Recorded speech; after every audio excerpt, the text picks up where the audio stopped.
In case you missed it, here's a Sports Animal Rewind. We're starting our sports page. Summer of college football. It's presented by Buddy Greg RVs and Motorhomes.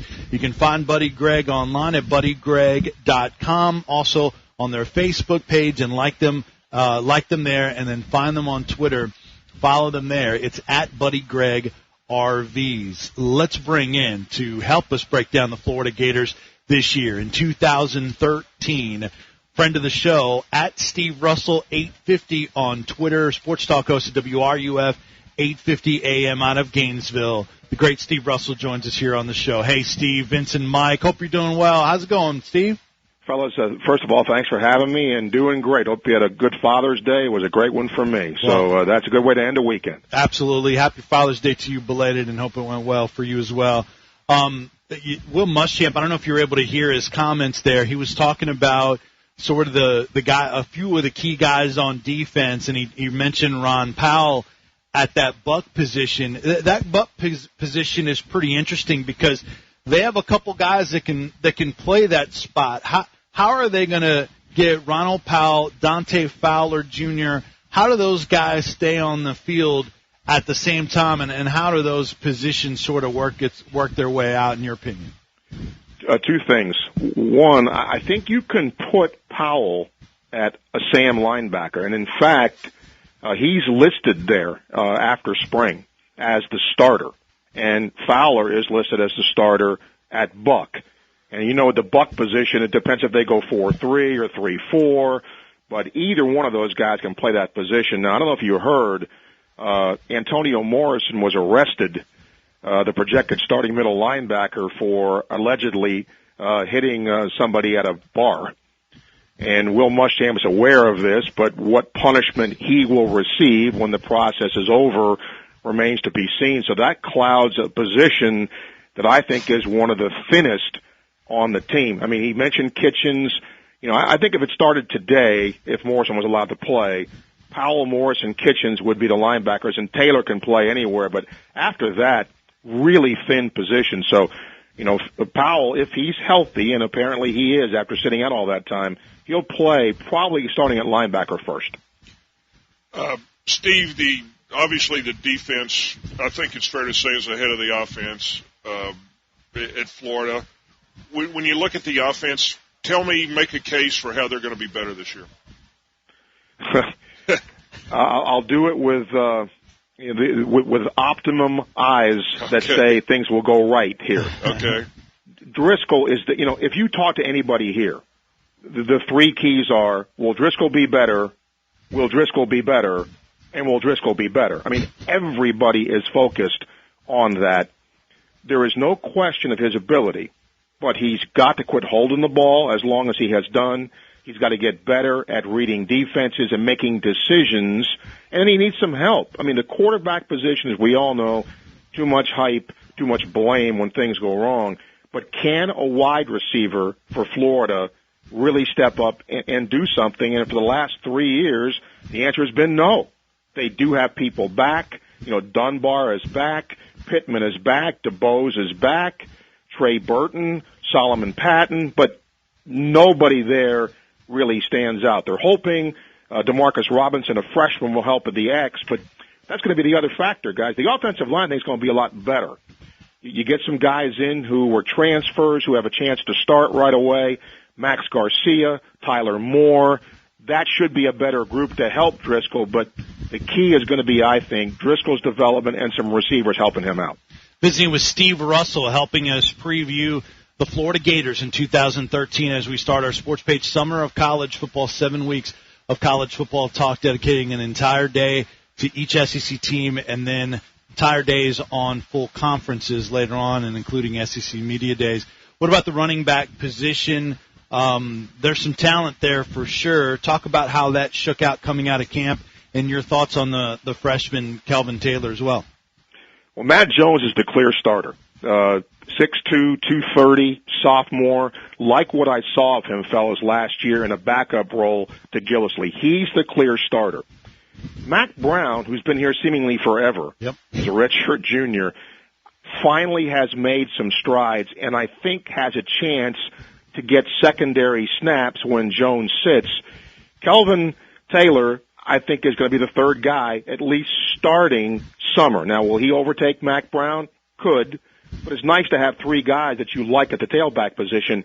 I think Hunter Joyer is very, very underrated. He can do a lot of things. Excellent blocker, can catch the ball out of the backfield at the fullback position. And then they moved a kid to backup fullback, and that's a little bit iffy. But I think at running back, tailback, they're fine. You don't want Joyer to get hurt at fullback. Why are people so excited about Demarcus Robinson, the freshman receiver? I think people are looking at anything, fellas, actually. And I've never bought into hype. He's 6'2". He has certainly excellent height for a receiver, 205, and good speed. But I don't care what star you are. How do they fit in? You know, Andre DeBose, according to Urban Meyer, was the next Percy Harvin. He has not even come close to that, and now here he is a senior. But I do think he's got the skill set to help. I don't think anybody on this team is going to be a 70-reception guy. I think it's going to be sort of spread out, getting the ball to different people. If that formula works, they've got a chance. And we talking about offense, we got to mention Trey Burton's still around, isn't he? He's around, but, he's a guy that I think needs to have a position. One of the things as a coordinator, I think, fellas, you try and do is let's get a guy in a mismatch. And he certainly is a mismatch at what they call the F position. But here he is a senior, and he had the one great game, but, he's been a quarterback, he's been in the backfield, he's been a receiver, kind of a jack of all trades and master of none. I'd like to see him stay at that F position, not play quarterback, and develop him there, and maybe he becomes more of a consistent threat. He's got the tools, but he's just been moved around so much, he hasn't had a chance to really blossom and develop, in my opinion. Steve Russell from WRUF in Gainesville joining us to help us preview the Florida Gators.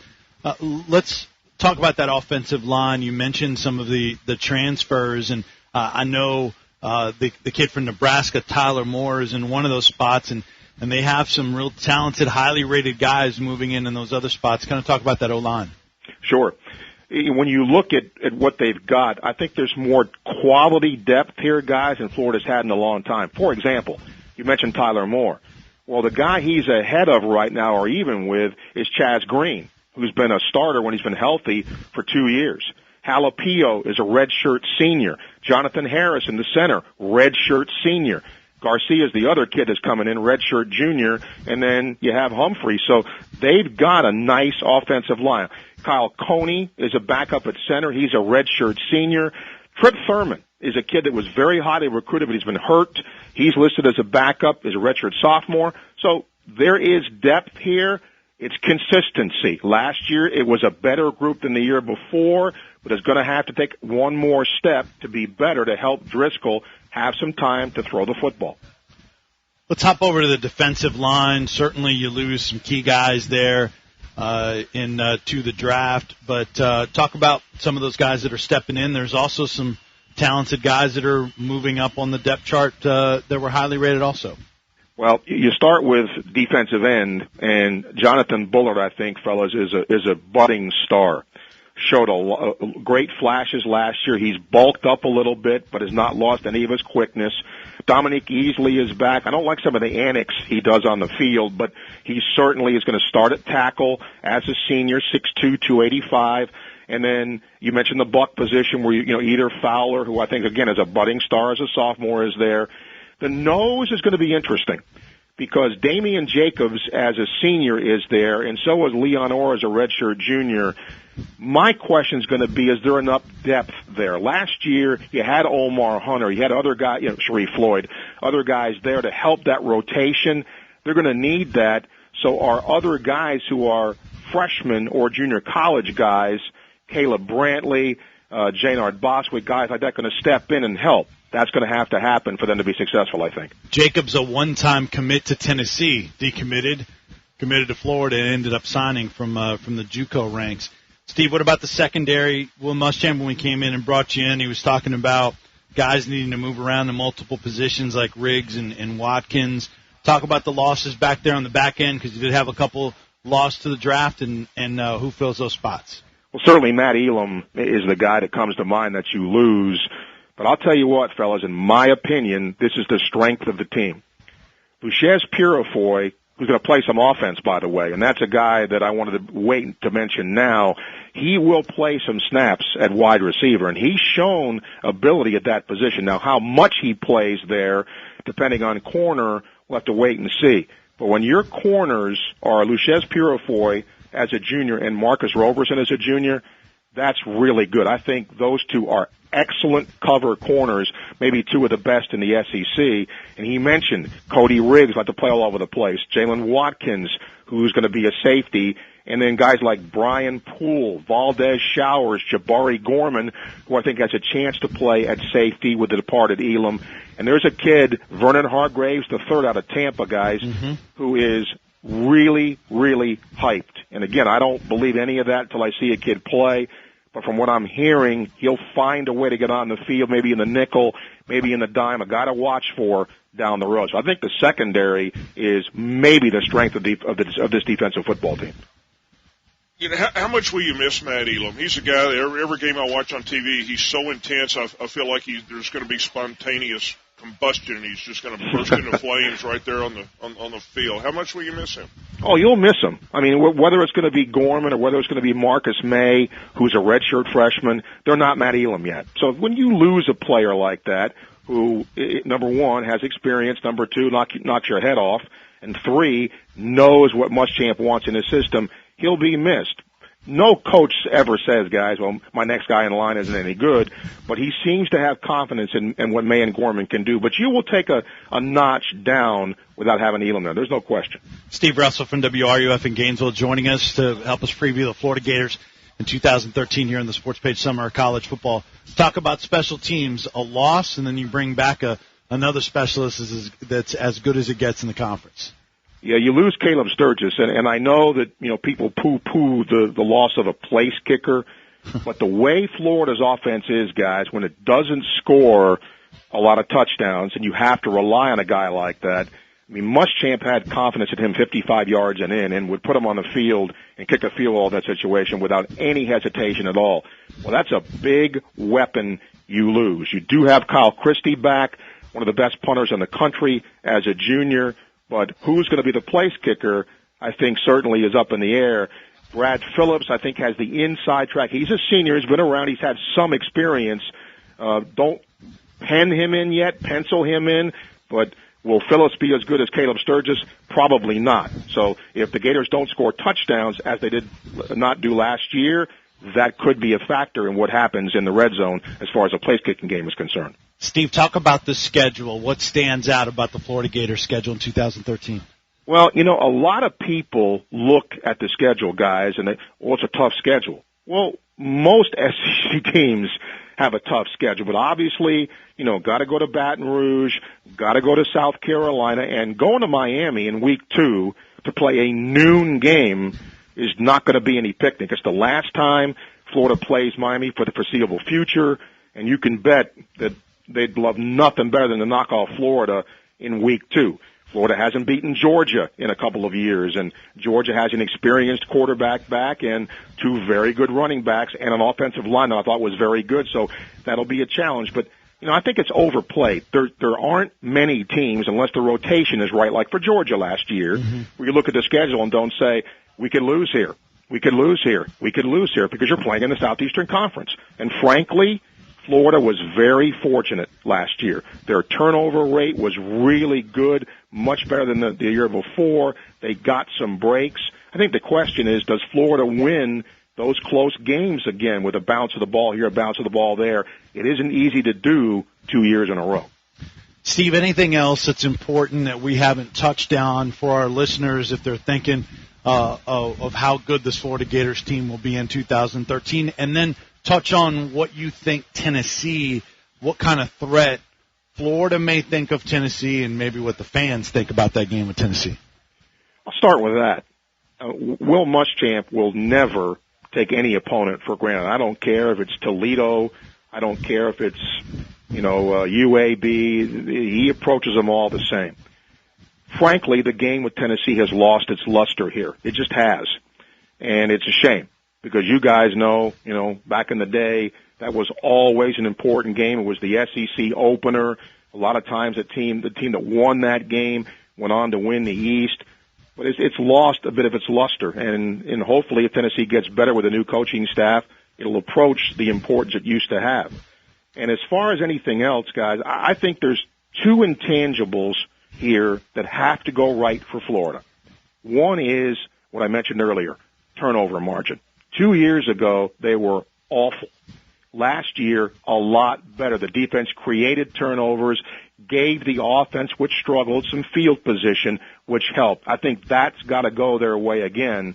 And then secondly, I kind of alluded to this, does the ball bounce right? If the offense doesn't get any better, then it's going to have to be, again, a defense and special teams deal to win games. Don't have Caleb Sturgis. Many people, I'm not one of them, but many people think the defense will take a step down. I think this group's going to be pretty good. It's younger, but the talent is there. But I think if you don't win close games and you don't create turnovers with an offense that will sputter, you could lose 3 or 4, and that could happen pretty easily. Real quick, just a number. What do you think wins? Number of wins in the regular season. Oh boy, it's so early, but yeah. I think 9. I think 9 or 10, because I think you could, again, because you go on the road is always tough in this league. Georgia's won twice in a row now. Baton Rouge isn't easy. I'm not sold on Carolina because of their losses, but you got to go there and play. And I don't know that the Gators get the bounce of the ball they did last year. So I think 9. A good year is 10, and if you get really, really lucky, you win more than that. But I think 9 or 10 is going to be about the number. How about that for a breakdown of the Florida Gators? As good as it gets. Steve Russell, Sports Talk host of WRUF, AM 850 out of Gainesville. You can find him on Twitter at Steve Russell 850. Steve, we appreciate you. You're the best, my friend. Always glad to help. And Vincenzo, be good. And Mike, thank you for having me on. Appreciate it. All right. Appreciate you, Faizan. That is Steve Russell joining us. That is our preview of the Florida Gators. It's our sports page, Summer of College Football.